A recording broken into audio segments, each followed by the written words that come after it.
അതങ്ങനെ ആവരുതെന്ന് യേശു എത്രയോ കാലം അനുശാസിച്ചിട്ടുണ്ട്.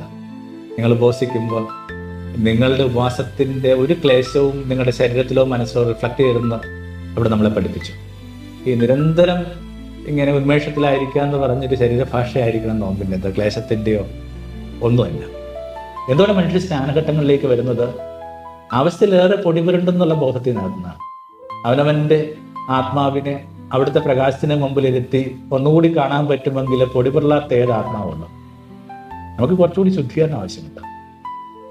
അപ്പോഴാണ് നമ്മൾ പത്രോസിനെ കണക്ക് ഇങ്ങനെ പറയുന്നത്, എൻ്റെ കാൽപാദമല്ല എന്ന് കഴുകേണ്ടത് എൻ്റെ ശിരസ്സിനെ കഴുകുക.